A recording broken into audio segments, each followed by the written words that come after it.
Let's go.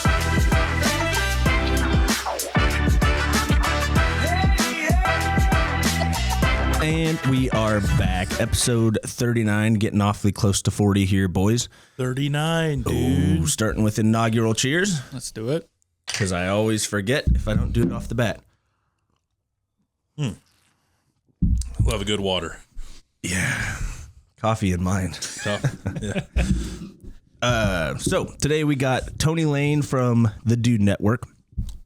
What's known up? as the Food Dude, right? Or is that Food- someone else? No, that's someone else. God, That's all right, though. I feel terrible. He's cooler than I am anyway, so Yeah, who the heck's the Food Dude? I have no idea. I don't know. I have dude food. Dude food.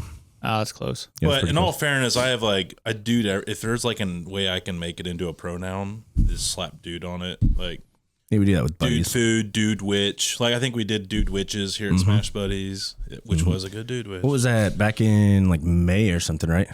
Before we opened the bar. It was colder Yeah. that day. I bring cold weather down with me supposedly because I think it was a little chilly that day too. I think it was Yeah. because it was in the spring. I know it was like pre-baseball season. But yeah, it sounds was right. like Yeah, yeah. April or May. You didn't have the nice new dibs. Congrats on the bar, by the way. Thank you. Appreciate it. Nice little You got a quick modest tour? edition. Yeah. That like doubled the size of our space. So we're still growing into that, but I was in there and you had music videos going and both were bangers. One was like Jimmy Eat World and the next one was like Papa Roach. I was like, yeah, I could totally drink a beer in this place. Yeah, most. You got to tell that to our bartenders and our wait staff because they are not a fan of our music. Well, maybe I'm not a fan of them. Yeah. You know, hey, That's what I told I them. heard there's a lot of people Get in looking line. for Plenty. employment. Plenty of bars hiring. brother. All right. Well, you want to tell us about yourself and what is the Dude Network and Yeah, just real ramble from there? Dude Network, as we kind of joked, it's something we just kind of make up as we go. It started out as Dude Food, and it's supposed to be a home for all dudes and dudettes. Just have fun, live life. Beards, beer, bourbon, barbecue, and budgets are like kind of like the 5 main B's of life. Bowling? No, No bowling. but it should be. yeah, the dude. I will be joining a bowling league Hell in the yeah. near future. Hell yeah. I think that's how I'm going to celebrate my 40th next year. I'm going to enter like an industrial league, get like some random pool hall or dry cleaner to sponsor me. But yeah, It's a good thing to do at 40, I think. yeah, I think that's a solid thing to do at 40. But You yeah, either go so bowling or you go golfing. There's So- 2 lanes you can go. well, I do golfing already. Well, there but you go. can't golf in the winter unless you want to do fake golf inside, which isn't real golf. I said it. And but no, the Dude Network is just something we started. We started on dude destinations where we just kind of go cool places to go. If you want to save money, we show you some cheap, affordable recipes on how to feed your family cheap, and healthy, because we all know the cost of living is pretty intense. So we have stuff for the budget friendly and those for stuff with a little bit of extra budget. Sprinkle some sports in, some Bad Browns football in there, and and away we go. Yeah, Oh, you're yeah. doing was it like $10 dinner? Yeah, for a family. Yeah. And I take $10 into a grocery store. We're now doing $10 range. After like 50 recipes, I was like running out of potato rice and like steamed vegetable ideas. But yeah, those were great, man. The coolest part about those videos is like, well, it like blew up the Dude Network and put it on like a national radar in certain circles. But like I was just having like moms, single moms, college kids, people that just didn't have much money, like personally taking time to like send me like a thank you note and stuff. And I was like, okay, this is cool. So then we just started doing a lot of $10 meals. So we still do a couple a month if we can, but Did it get harder as you went? I mean, running out of ideas to spend $10, I could see, but did it get harder with like your $10 getting less and less? yeah, I ran out of my mom's recipes as a kid, there's only so many like mashed taters and shepherd's pies you could do. But no, it's kind of cool just to show people like all the different ideas you can do with base ingredients, that you don't have to have a $50 grocery cart full to make like a really good meal. You can just do like 4 ingredients and some good seasoning like Smash Buddies, of course. And, you can just turn a little. We have this thing called seasonings now where when we were kids, we had salt, pepper was the seasoning, maybe garlic powder or onion powder if you were living in a well-off house, Yeah. But no, so like now we can enhance like the basics with some really cool modern flair. So I like to show people like how to make it cool, something cheap and easy, so. And people are like, what if I don't have sauce? I might go to McDonald's and say, you forgot they didn't give you some with your order 5 minutes ago and you'd like some barbecue sauce. Yeah. They'll figure it out. Yeah, or Taco Bell. I always tell Taco Bell to load up my fire sauce. They're like, you want any sauces? And I go, yes. They're like, what kinds? Yes. As many as you can legally give me without losing your job. How much do you hate your job? 1 to 10? 10, that many.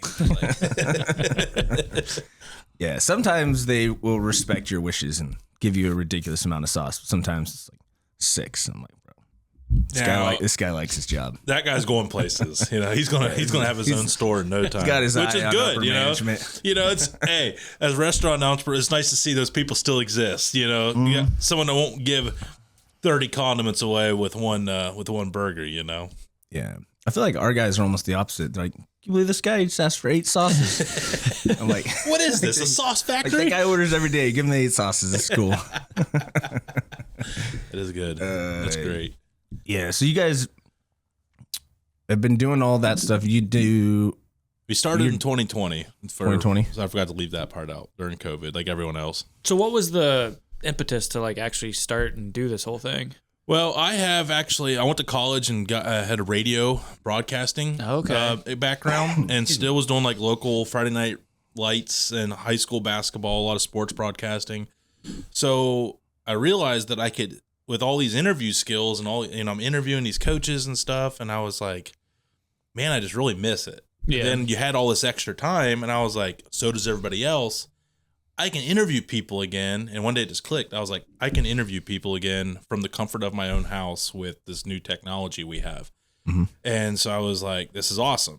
And it was like this, like one of the first things was like the Pro Football Hall of Fame induction. It was like Peyton Manning. Mm-hmm. And then it was like, man, I'm totally missing out on I just miss it. You know, I need to be doing something more than just a school that graduates 80 kids a year versus a school that graduates 120 kids a year. So I was like, I want to take this like national. I had all these connections and network build up from my years of working in college athletics and radio broadcasting. And then it just kind of all came together and I had a passion for cooking. And then I realized I could document and share my recipes because who doesn't want to like share their stuff? I've always enjoyed it anyway. And I was like, wow. And like I realized like Dave Portnoy was a genius for Barstool, right? But I always felt like he just tackled sports. I'm like, but not everybody's into sports. Some are into sports, some are into cooking. Some people are like me and they're into everything. Yeah. So I was like, let's just cast a broad net and just capture as many interests as possible. And so when we can get into something new, we don't run away from it. And it's really nice because we're not pigeonholed into just cooking. I don't have to just do $10 meals. Like the restaurant videos and reviews, they do really, really well. And I get to meet some cool people and check out some really cool spots and share them with people. So yeah, it's and every time we do that, we seem like get into like a new local market. And like, so the marketing strategy ended up one of the few good ideas I've ever had in my life, like it actually just worked. Like everything we do, we get a couple successfuls in that niche and we grow followers, but then you see those same followers that you got on a fishing video commenting on your recipe video. So then you're like merging niches and putting circles together. And that's kind of like the overall goal of the Dude Network is just a safe place for everybody where they can just kind of pick whatever interest they want to get into and dive into it. So were you working on that like while you were still doing the broadcasting stuff, or did you kind of like line in the sand, all right, I'm going to go all in on this? Yeah, because let's not act like I was sacrificing a whole lot. You get like $40 to do Friday Night Lights on, So, it was like... That's 4 family meals, though. And it was a lot of family meals, but I was like, man, but don't factor in the gas to get there, you know? Time. And my kids, I just had, I went from just getting married to having our first 2 kids within the first, and it all hit once. I'm like, man, it's not worth Friday night. But I was like, but I can stay at home for like an hour or 2. So yeah, I was just like, I'm done. Okay. I was like, I don't want to do it no more. And that was it. I just never went back. Did you just start off with like social media, or like what was your like plan from like, all right, I'm going to do this and now I'm going to start making money doing something else? Like, well, I started with just TikTok. Okay. And then it did and then I realized people are like, oh, I'm getting like shadow banned. I'm getting like, oh, my content's not getting out there anymore. Like all my analytics changed. Algorithm. Yeah. Then I was like, I'm making the content. I should be posting this like everywhere. Yeah. And I'm like, how hard is it to create accounts? You already have the content, just copy paste.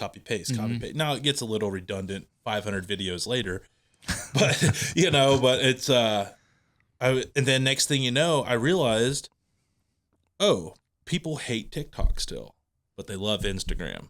But people love Instagram, hate all the others because Instagram. And like I realized, everybody likes one certain platform. Yep. So why not post on all of them? And then so if you get a good crowd on all of them, you can go to like brands and just be like, well, I have literally a presence on every single platform, and very rarely do people go to multiple platforms to like all my videos. Yeah. Like as much as we wish that happened, that's not realistic. Yeah. So that ended up being the strategy. Just TikTok. Then one day I was like, all of it. Yep. Yeah, it's interesting how each platform, like you can copy paste everything across all platforms, but each platform has like kind of their own style. It seems like of what's trending, at least that day or that week. And I always suggest change up your description on every one, because you don't know what SEO optimization words you're putting in there to trigger getting into a certain market. So yeah, I never do like copy paste. Like TikTok now, you can only do like 5 like hashtags. Like Facebook, you can still do like 1 million. Yeah. Instagram, some people are still dropping like 20 hashtags on there, and then like YouTube, like 3. So you just kind of have to know. You have to obsess over it. Yeah. And I was so excited to finally be putting my college degree to use that I was just all in, because I have like, if something doesn't work, like I just obsess and have to figure out how did we get here. Yeah, that's one thing. Like we talk all the time about wanting to do more with our social media, but it's like having the time when we're also like working in the business 40, 50 hours a week doing everything, having the time to obsess over it. It's difficult. Tough. Yeah. Because here I still have a job, I still have a career, that I operate over a 5-state territory. So like I still have the 9 to 5, it's hard to manage time too, So when I committed to posting on all platforms, like, okay, I went from taking 5 minutes to post a video to like 40 minutes. Now that's an extra 35 minutes of time I already didn't have to do it. So you have to like, all right, I want to wake up before I get out of bed, posting all my content, the night before when I'm laying in bed, edit it out. That's my late time activity. And then that's the first thing I do in the morning. Like, okay, I got to work this week. Okay, Sunday, I don't have much. So let me film like 6 recipes on Sunday. Like it was intense, because still trying to be a dad, still trying to be a husband, which is like priority one over the career and the Dude Network, so it's Dude Network it's like number 3, but it's like still like a very important number 3. Yep. So there's other things I had to cut out, like, hey, maybe less hunting this year, less fishing, less not as much drinking. No, I can't go to that Ranger, So, but yeah, it's just a lot of trial and error. Yeah. And you were doing how many podcasts during all that?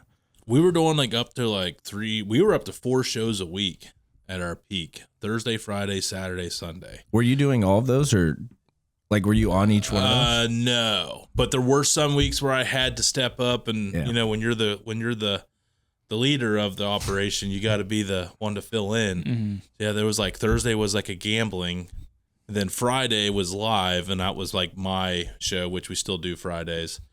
And at the time it was live. Thursday was live, and then we recorded Saturdays after Friday. So Friday would be like a 3-hour recording after a week of work. And then Sunday was another foodie show, which I could do if I had to. But so Saturdays we didn't go live, but we still spent the time Friday for Saturday. So yeah, we were doing I was recording up to like 10 hours a week. Some weeks, so that was a lot. So you're pretty busy. And then editing all that. You know what though? I'm better busy. You know, like I'm like that guy that shouldn't be left unattended. Like that's totally me. Yeah, that's fair. Like what's Tony? He's working. Good for him. For all the live episodes, were you recording those at all, or just one and done live? No, we were live. So what we did, our model was we would go live so we could chat with our listeners, like, you know, our top fans, ones that really enjoyed taking time out of their weeks to consume our shows. And we could respond to them live. But then after it was done, we'd just leave it up for anybody to watch. So if you wanted to watch it live, you could, but we left it up so it was like tape delayed. You could still go back and catch up at any point in time. Gotcha. Because on YouTube, it's like you're trying to grow your page, so you want to leave your shows up. You know, because we had it set up where we were simulcasting to like 8 platforms at once.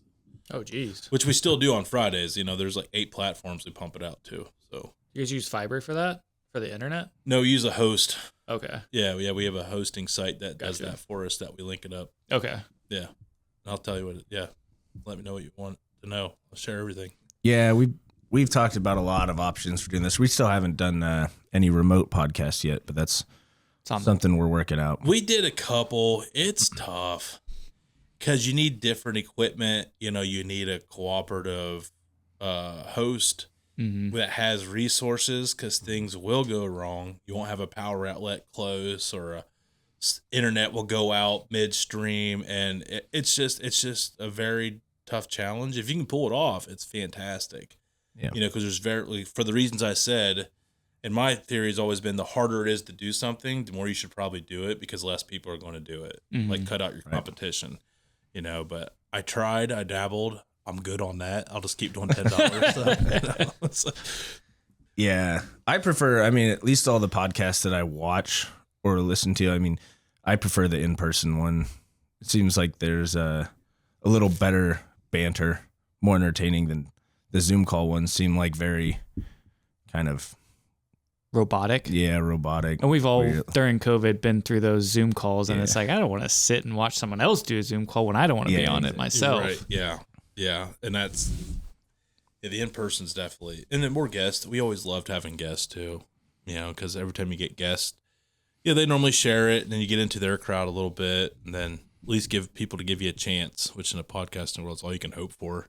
Yeah. Someone to like, just give me 10 minutes of your time, man. Let us try to impress you, and hopefully you like what you got, and you'll stick around. Yeah, and for us, like, mostly what we wanted to do with the podcast is bring on like other Columbus or Ohio businesses, you know, people that are close, to kind of help get their name out as well. But most of those people are local and can drive out here, just scheduling. Yeah. You know? Yeah. It was a little bit of a poke, but sometimes it's good for the brain. Yeah, 2 hours of driving. Yeah, 2 hours one way. Yeah. Yeah. Did you come down here just for this? Yep. Oh, yeah. I'll drink to that. Appreciate that. Hey, I said we'd do it. It didn't work out in the spring. And baseball came up or something, right? Yeah, I was I got involved in like T-ball. And both my kids were like, and it's like boy girl. So it was like the only time ever they were like on the same team. Were you coaching? Yeah. How was that? I loved everybody else's kids except for my own at times. Because they were just like, oh, it's just my dad. You know, and I look over their coaches. I was like, can you please address mine? Like, I'll take over first base here. Like, keep them away. Is it something you'd recommend people? Like, absolutely. Okay. Absolutely. I'm just talking. You know, it was like something nostalgic. Whenever I was out there, my mom and my dad came, and it was like the first time they played like organized sports, and they were like there watching me, and there was like this like moment you just kind of take it all in. You're like, oh man, I kind of always like fantasized about being a dad, you know, coaching ball, and I'm like, it's happening. So yeah, it was like a really powerful thing that everybody should, if you're like really close to like your family, and like you like put a lot of pride in being a dad, you got to do it. How old were your kids? 6 and 5 and 6 at the time. And that was last spring that you did that? This past summer, yeah. Well, spring, yeah, whatever. Spring, it was like May and June, I think. May, June, July. Yeah. I could see how your kids would be like, you're just a dad. That guy's an actual coach. Yeah. I'll do what he's saying. Yeah, and I was out there like trying to teach too, and they're just like, shut up, Dad. I want to make snow angels here in this dirt. Which did happen. Yeah. Yeah. Yeah, that's one thing that always surprised me, because like my oldest is in preschool. Okay. And I'm like, he's got to be a terror when he's at school, because I know what he's like at home. Yeah. And then you talk to the teachers, like, no, he's like a sweetheart. He's an know. angel. He's so helpful. it's He so listens. maddening. And Do I'm you like, want to just keep him? yeah, I'm like, I'm glad he listens to other people Part because of you is like, that's my kid, but part of you is like, that Get him. son of a. Yeah. But So no, it's at least I relate reassuring. to that, Yeah. man. It's literally. I think that's like I think that's just the sign of being a successful parent. That's what I've heard. That's like You one of know, the like- things that people say. Like they get tired of your crap. They're comfortable They're going to around like you. push their boundaries with you, but they're going to like. They're comfortable. They're not Yeah. comfortable looking at some stranger and be like, I'm going to do something that I think might upset you. Yeah. Like, yeah. And I was talking to my wife the other night, and she's like, you don't want to be like a fearful figure for them. Like you want them to be comfortable around you. So it's Yeah. like obviously there's a balance between it's it. a tough but it's like line if to something walk. bad happens, I want my kids to be able to like, all right, I can have a conversation with my dad. I'm proud I can give like that flip switch. Like, Yeah. I can like give them like look like, yo, for real. And they're just like, oh, okay. And Yeah. like, we have that respect, like Yeah. where I'll let them go, to a certain point, but whenever I'm just like You stepped over like the a line. quick like yell. Like, Yeah. for their microphone's sake, I won't yell it, but Yeah. it's like that and a snap. Throw and the a whiskey point down. glass. Yeah. That's it. Crush my can. Now I'm angry. No, but like I do like the little loud yep and the snap, and they're just like, that's business. Yep. So, yeah, I guess. But yeah, I do let them get away with a little bit. Try to give them a chance to work on their decision making skills at least. They Yeah. let me down, but one of these days it will work, and I'll be like, I knew it would pay off. Yeah, I had a ultimate dad moment the other day. I took my kids to it was my daughter, she's 5, her second Blue Jackets game. My son's first one, he's almost 3. And the night before we went to the game, I was showing my son what hockey is and watching like old YouTube videos.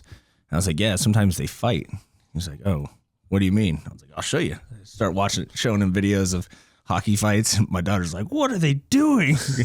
My son's like, I want to be a hockey player. And they both put on their hoodies and like pull their sleeves out, and it just turned into an instant boxing match between my kids. They're like, we're playing hockey. I was like, oh boy. Oh no. Nobody got hurt, but that's what they think hockey is now, just fighting. So I'm like, That's all right. My son for a while thought going fishing was going down and shooting guns into the water. it is. Well, it was that day until he's like, yeah, we were shooting guns. And wife's like, looked at me with the, oh, were they? What else were they doing? We had a fire. We were burning stuff. And Sparkling dynamite. yeah, we caught this turtle and we let it get away, turtle fish, and because we didn't even catch a fish, like all we got was like this big old leatherback turtle. It got off it, and I was like, oh, Like, yeah, I don't know that kid. I was like, it wasn't me. What are your long-term goals with the Dude Network Barstool Sports.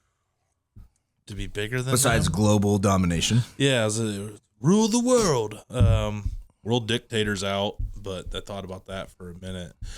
No, honestly, I wanted to like our YouTube videos are like seen by a lot. The goal, I think the ultimate success as a creator is being successful with YouTube long form, because that's like the hardest thing to do. Like YouTube is like literally the hardest. So to get to that point, where everything's just kind of coming in and it's the sole work in life. Yeah. Like create my own business and just grow it into something that's like a legit business that has the opportunity to give a lot back to the community, but also take care of my family and let my kids, I feel like with me, like I literally work for my kids and their future, but I want to enjoy myself along the way, which is what's cool about what this, like, when I got out and had student loan debt, I had to sell cars. I couldn't go into broadcasting because you couldn't afford it. Like, I want to be able to, my kids be able to like afford to pursue a passion and like start out. So as long as the Dude Network and career, everything gets me to the point where I'm debt free and I can put my kids through school if they want to go and help them get into a house, like put that money down to help get him into a first house. Like, I'm cool. Like, that's my success, man. Like, just a simple way of life. Keep helping people. Either showing them what to do, showing them how to save money, how to spend their money if that's what they want. Yeah. Like, just be something for everybody. Have an outdoors department, camping, like homesteading, gardening, preserving, cooking, barbecue, like just something for, I don't know, just whatever. But just tons of content for people just to have a happy escape to, where it's just not a negative place. Yeah, and the freedom Plenty to of other do places to whatever you want to do. Yeah, that sounds pretty cool. Like that sounds. Sign me up for that too. No, we're always talking about ways we're gonna go viral. And our newest plan, the golfer Jason Day. Yeah, well, I know the name. I don't know much about. I know there's some characters in the golf world. He lives in Columbus. Oh, so I didn't realize Australian that. golfer, I believe. Yes, I believe so. Yeah. I think he's been in the PGA for like 19 years. Yeah, I think he won the For a while. Masters a few years ago too. He just played Marysville Oh, with the Bryan brothers. But anyways, getting sidetracked here. Okay. Our current plan for going viral is we're going to Yes. start showing up at his house. Oh, Not that I've figured out where it is. It's pretty.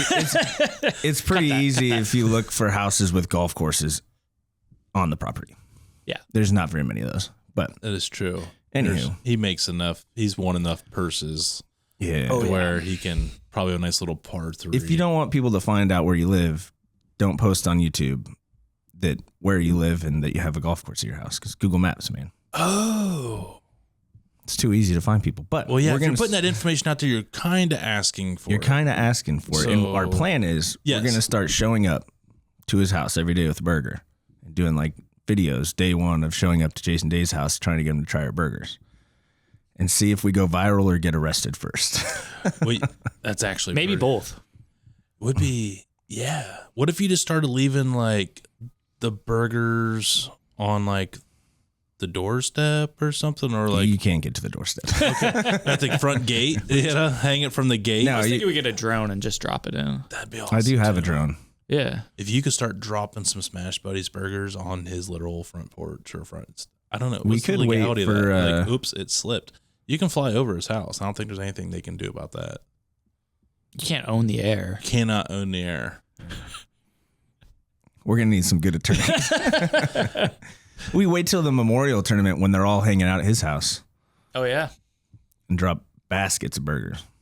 What you should do is just smuggle a bunch of burgers into the Memorial and just like throw them at golfers as they walk by. Like, yo, Rory, Try my cheeseburger. double smash with bacon. Now we'll see. Ask Keep me following about- the page. Remember, like on Yeah. Accept, he's like, ask me about my burgers. Yeah, we already got the burger suit for that too. Oh It'd man, be perfect. I want to get in on this. I think there's a better chance that we go viral than get arrested. If you get arrested, you're guaranteed to go viral. yeah, I agree. We got to get somebody to get arrested for us. I mean, honestly, I could use a time off. Yeah, so you got anybody that wants some extra PTO? 3 hots in the cut. 3 hots in the cot. Yeah, that's $10, man. Actually, that might be a thing you might have to. Probably more than $30 in fees to go to jail for a day, if I had to guess. Yeah. Could work. No, he was saying he likes on the video I was watching. Not Shake Shack. I mean, it was Shake Shack. Yeah, it was Steak and Shake. Shake Shack, he was saying he's a big fan of. In-N-Out on the West Coast and Shake Shack on the East Coast. Well, you guys are good. You guys are way better than that. Yeah. Yeah, You I just need think to get so. him to get a taste, man. Once he gets that taste, he'll be here forever. I know. We just got to start showing up on his doorstep. yeah. You heard it here first. Jason Day, come to Smash Buddies, 460 South Front Street. We will see you soon, Yeah. Or we'll come to you. or we'll find you, Or we're and that's a promise. we will drop drone burgers on your house. We have a particular set of skills, It would be, and we will shame. use those skills to find you. It would be a shame if one got stuck in your gutter because you just didn't accept the burger. It's going to be a big problem for you if you don't eat our Water burgers. damage in your basement's a serious deal, Jason. You Yes. don't want this. He lives right on the water, too. See? Water everywhere, Accidents Jason. happens every day. I mean, if you have your own golf course at your house, you need a water hazard. So. Oh, that's How You do don't we need design a that? water How do hazard. we design a Jason Day burger? something Australian. Get Gotta some have some- bangers, gotta some get some- kangaroo bangers. Do we know anybody that looks like Jason Day? We could have him. I like Try to to think I sneak look a into little the like water. Jason AI Day. is pretty wild, man. He can do a lot. I don't know if They've we been can, telling us Britney Spears is alive for 4 years. What? Too soon? Never heard that one? That she's like been like AI generated for like years, and she's like not even really a like a real thing anymore. That she's. I I got haven't to heard start that. listening to your conspiracy podcast to catch up No, we on never this went thing. over that one. That one's kind of like if my wife watched, she'd be like, "You did not." Like, Wait, so what kind of conspiracies do you go over? just like the fun, like old ones. Okay, Like, fun ones. All right. yeah. Not the, Like ones from like way back in the day. Like one we really enjoyed on was like giant people. oh. Like how like giants once existed among us, because they keep finding these like old like burial grounds. But like if you look over the years, like old newspapers, like anytime one would go viral in old newspapers, they would oh my bad. Oh, you're good. We're trying to get a sponsorship. Here, Yeah. so. Oh my I thought Garage everyone else. But like so how giants happened, and there was like a very advanced civilizations back in the day that Obviously, People have pyramids and all that. people have wiped off the face, like Tartarian Empire, if you look that up, you know. So like stuff like that, like ancient Indian burial mounds was one that we did. What do you think of the pyramids? I honestly, that's one we haven't really. Look into I think there's way more to it. I know like the way they line up with like the stars, and like there's too many coincidences for how old it is for it to line up as perfect as it is. it. Yeah. And can we also talk about why is the North Star still in the same spot after all these thousands of years? If we're shipping, shaping, losing stuff, like, you know, why can we still see Plymouth Rock? Exactly. That's funny. It's right at the shoreline. You ever heard of Mel's Hole? No. No. It's not a joke. It's a real thing. I figured. It's out. Sound like some weird punchlines. Like Google it. But no, out by Spokane. Somewhere That's right, 'cause out you're there. from Washington originally. Yeah, growing up, Like in Pullman? I'm trying to remember. I don't know. It's out there in the middle of the Look it up. East Washington deserts. It's called Mel's Hole. That was like the big conspiracy that was on the radio and stuff. I remember growing up, we're hearing people talk about. But this guy had a huge hole in his property, and they were saying it went like thousands of miles deep, and they were like lowering animals in there, and they were coming out like skinned. All this weird, crazy shit. Oh, out in the middle of the woods and stuff? Yeah. I think I have heard of this. Yeah, some random old dude found it. Yeah, on his property. Yeah. And like the government supposedly came and took it over and like blocked it out on the map Okay. or something. There was one we did that was called the Kentucky Meat Shower. Where like apparently like down in Kentucky one day, like all this like back in the 1800s, like all this meat was like falling from the sky in like this like 3-mile radius. What? And it was like, Cloudy documented. with a chance of they meatballs. actually have embalmed to this day. There's an embalmed piece of it, so like it was like a real thing. Dang. And they did. It was like a clear, sunny sky day, and it was like meat.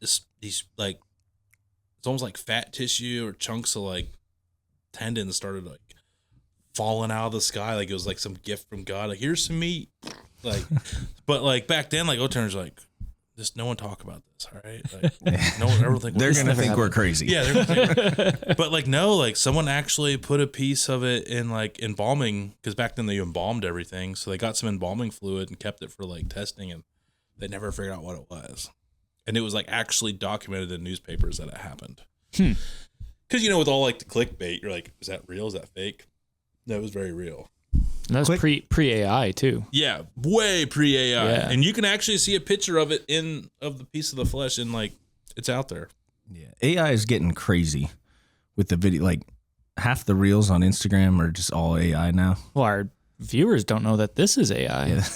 Yeah, I'm not even here right now. Dude Network's not even a real thing. AI generated podcast. Yeah. You'd think it'd be better. You know, Yeah, you would think. wait until somebody conquers, like becomes like a top 3 podcast with like AI. Well, that's what they're saying. Like, there's a ton of AI influencers now that are like have hundreds of thousands and millions of followers, and like they're getting like deals from it too, brand Well, deals. You can go to like chat, because they'll like sell a post. Like, Yeah. Hey, check out this. You know, have you been over here to this? And it's just some AI, like, person.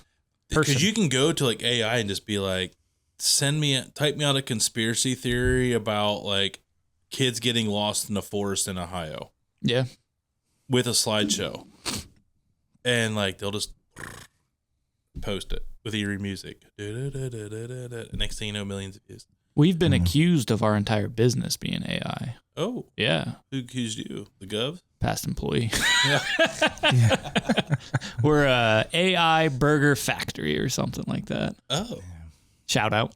He was on a bit of a rant. yeah. That's a scary one. You start like, yeah, that's not it. Yeah. No, it had us wondering. Maybe we are AI. Yeah. It's all a simulation. It's all a simulation. Yeah.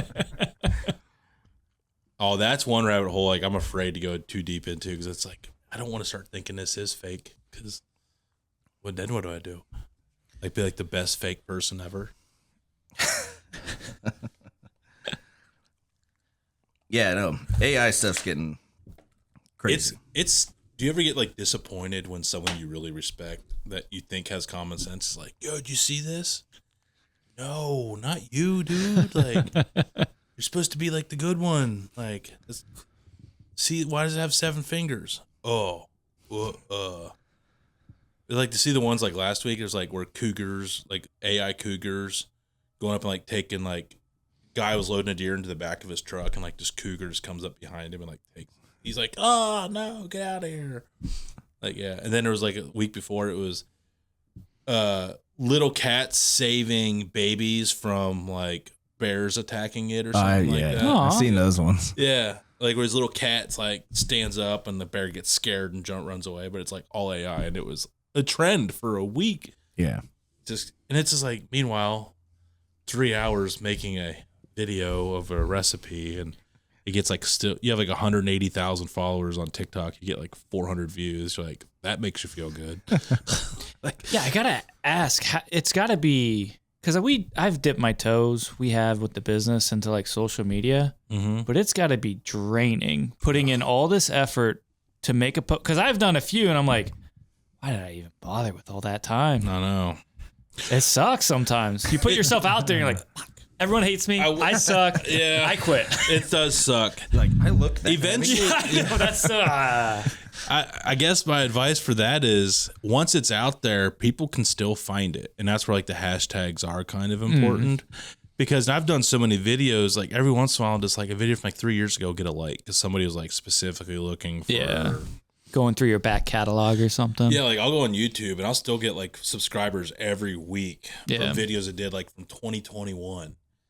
Like That's cool. So I guess I've had enough of those successes where I'm like, there's still a chance. Yeah. And if my video gets 400, I do a shopping video tomorrow or even like 3 videos away and it gets 5 million.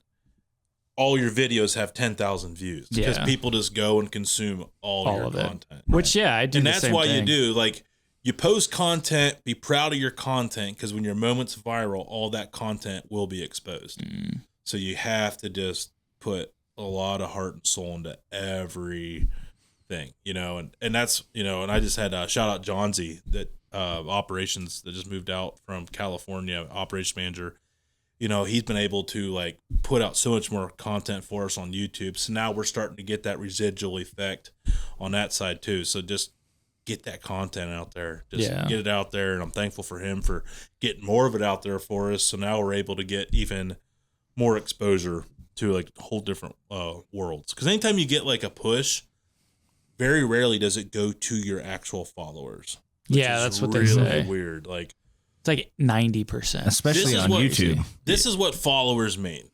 And I'll break it down. All that means is like we have like 350,000 total followers. Okay. That means 350,000 times my content has been motivating enough for someone to hit, yes, I want more of it. Now, it's not their fault they don't get more of it, but at one point in time, 350,000 people were like, yes, I want more. And that's where you can be like, my content is moving enough to where it does engage, because I've gotten 350,000 engagements. Look at all our followers. That's 350,000 engagements. So that's just kind of how you have to look at your followers. Every follower is like a save, a share. Yeah. It's a new follower. Like, it's engagement. So you want to click on your post, staying on your post. Yeah, YouTube's been the toughest for us, I think, to grow. I don't do much on TikTok. It's mostly Instagram and Facebook. And Facebook for small business is still king. I feel like if Facebook is like the last free marketplace for a business to use for free advertising, because so many of them they know you're a business. They want you to pay to play. But there are still some that make it. And but on Facebook, I feel with people sharing it to their personal pages and stuff, like that one seems to have the most organic, because it's also an older crowd on Facebook. And I'm not saying all people are old on Facebook, but those are the ones that tend to share, say, do more for their post, Yeah. Or like, I mean, what do? We just keep scrolling, like, oh, that was funny. Like a lot of times, like you just forget to even like a post. Like they're just like, no, like, share, save, like, hey, Smash Buddies is awesome. Like their burger is really good this week. What drives me nuts now is, I don't know if it's Instagram or Facebook, they're switching up basically the display in front of you. So where your thumb is like scrolling, that's where they put the follow button or the ads. So it's like every other scroll or swipe you're following, and you have to go back. I'm like, I don't even know what I just followed, but you're like, you feel it. And I'm like, bro, I just followed 15 people on accident. It's like, damn you, Zuckerberg. Yeah. They got to be using AI. Yeah, it's all AI. Facebook's not even real either.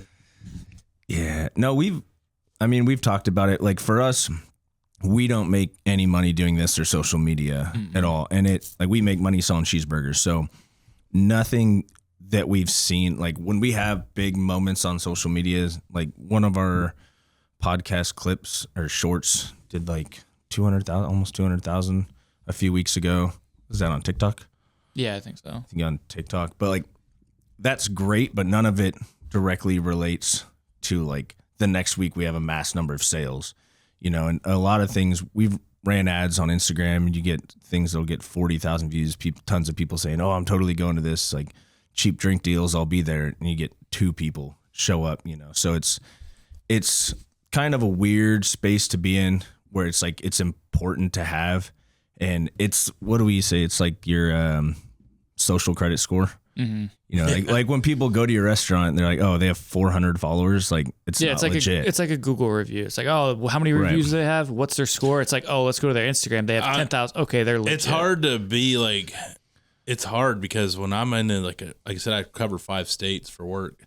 Like first thing I'm doing is like, what's a place that's not a corporate place, and who's reviewing it and saying really good things, And I know that it can be bought and paid for, but if someone's like willing to put that much energy into that, then they care about the quality.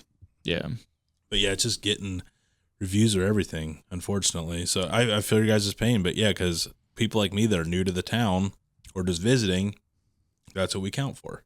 Yeah, I think we do way more business from our Google reviews than we do from our Instagram page. Yeah.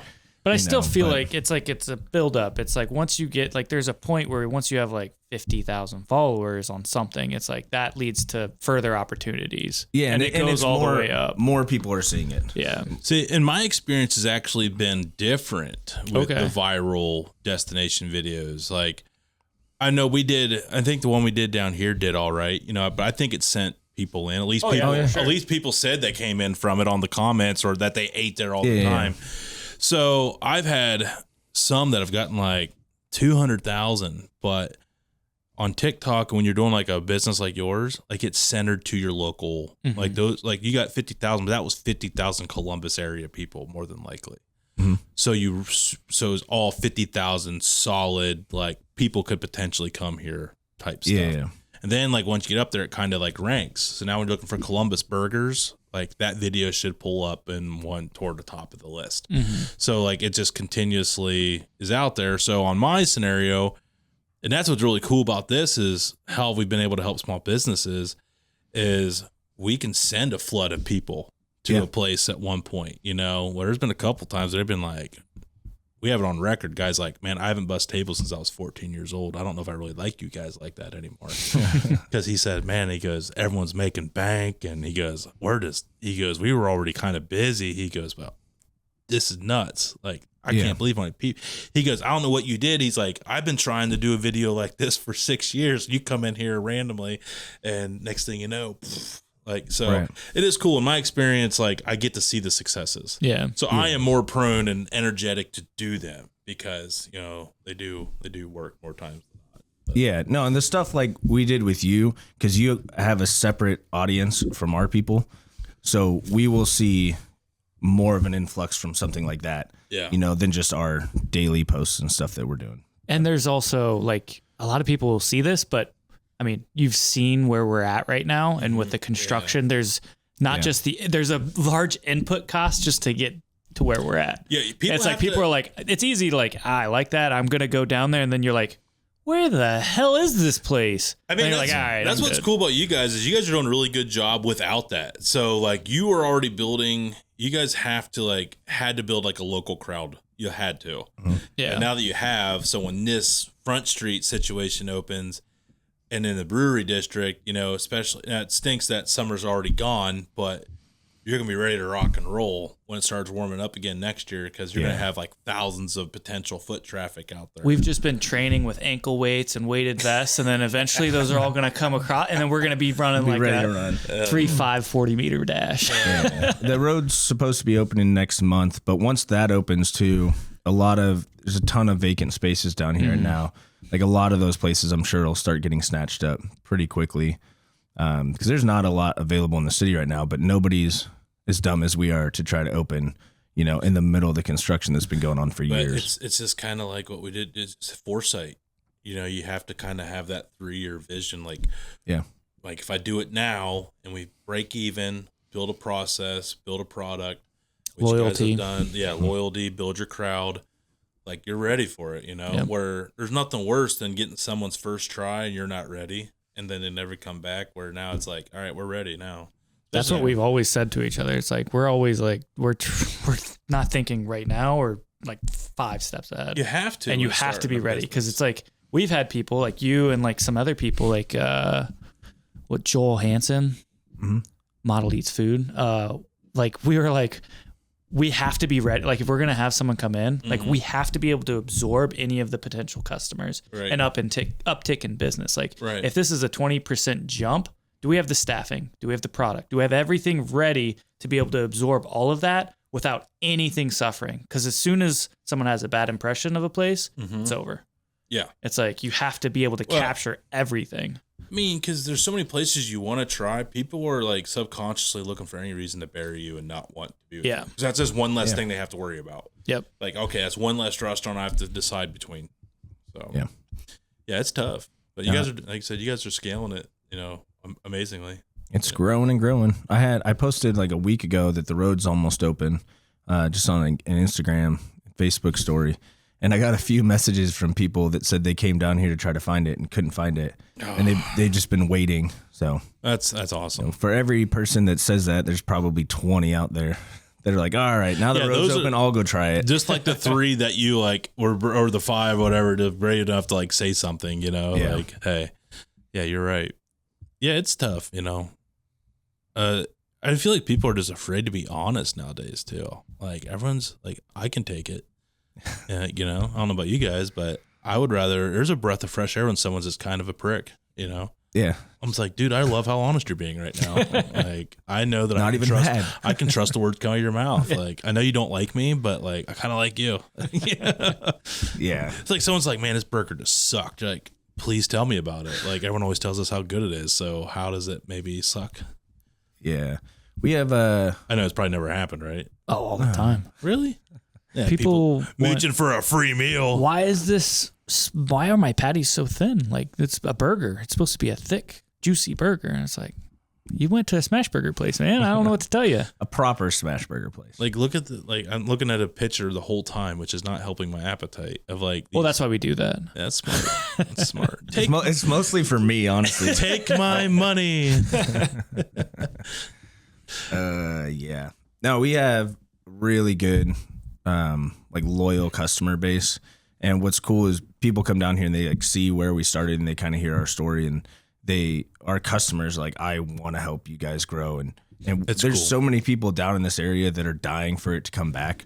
So when they come in and see, they're like, I think we're the longest restaurant that's been in that space in years. Probably. So We're at least close. Yeah. Because we had our like 1 year anniversary. Somebody from upstairs was like, most people don't make it that long. Yeah. Around here. Not for the last 10 years or whatever it's been, but it's been kind of a ghost town for a while now. So I think how has the cost of like operating a business been the last like 15 months? That's just me just being a little nosy and curious. I know it's went up, but has it been like, the cost of beef is like crazy, and you guys are a beef burger establishment. No. So when we first started Smash Buddies, beef was almost sub $3. And then a few months ago, we reached close to $4.50 a pound. Okay. Almost $5. Yeah, it got real close to $5 a couple times. Yeah.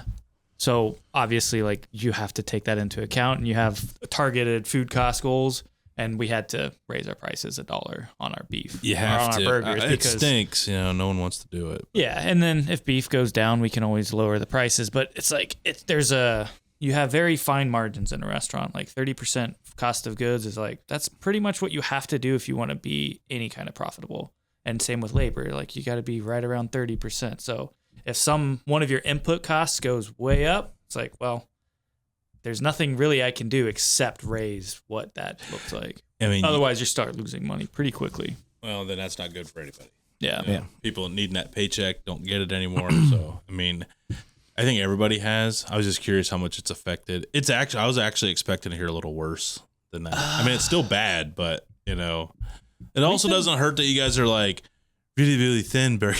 That's like what got. No, I'm joking. I was just 1 ounce patties. Yeah. Thank God it's a 1 ounce patty. But they're really wide. Yeah, they're really. Now our biggest cost jump was taking over the bar space. Yeah. I mean, that essentially doubled the size of our restaurant.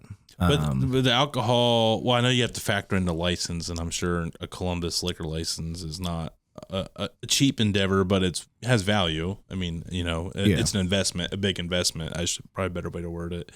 But isn't like alcohol like your number one like profit margin thing in the restaurant business? If you sell it. If you sell it. Yeah. And with our location, burgers, we do a burger that's very specific, very unique. Beer, alcohol, you can get Jack Daniels anywhere. Yeah. You can get a garage beer anywhere. So it's, if there's a large cost to try to get to a spot, people are going to be like, I can just go get a beer down the road. It's got to be something like you can that have stands ambiance out. Or like you can play the sports games, but it's like you have to be such a unique thing for people to want to go there, especially like pulling away people from like their regular watering holes, which is like a very, nostalgic and emotional thing. So it's a lot tougher to do that. And that's kind of what we found is like, yeah, we have liquor now. Margins are going to be way better, but it's like, now we have to pry people to get to so now you really need that front street. And we've had to do a lot of like discounts. And even then it's like we can give alcohol away basically like $2 beers. Yeah. And it's like, I'll pay $4 over here. It's fine. Yeah, it's not saving them that much money. Yeah, when like $50 gets you nothing anymore. Exactly. Like, what's another $2? Like, yeah. Which is crazy to me. I'm going where the $2 beers is at. They call me the Prince of the Poors. That was the best nickname I ever got. There was like the best, like on the first viral video, and like this guy, like the comments would never let you down. Yeah, the best one to this day. Look, honey, the pores are at it again.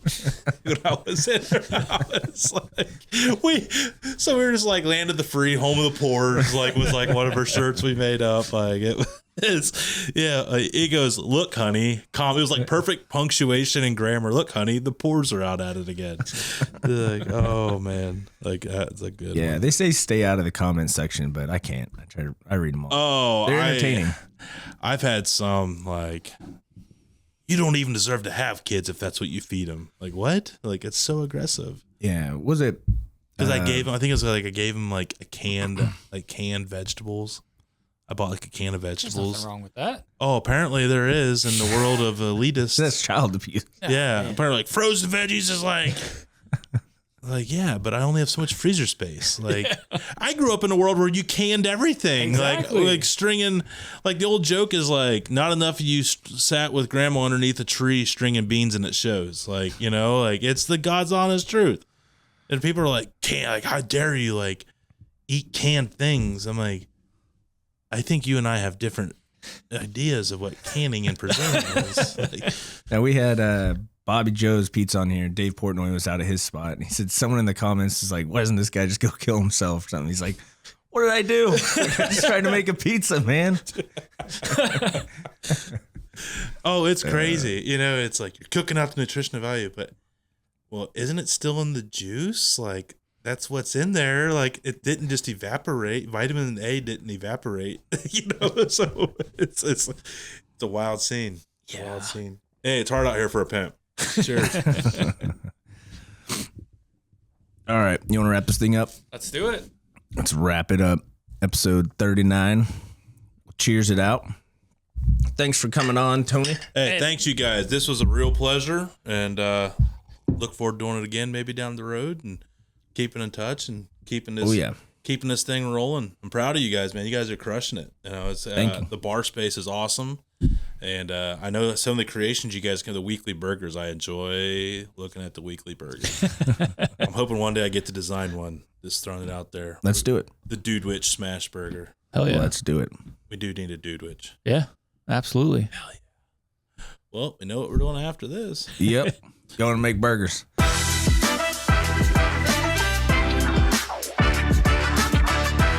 Smash you later.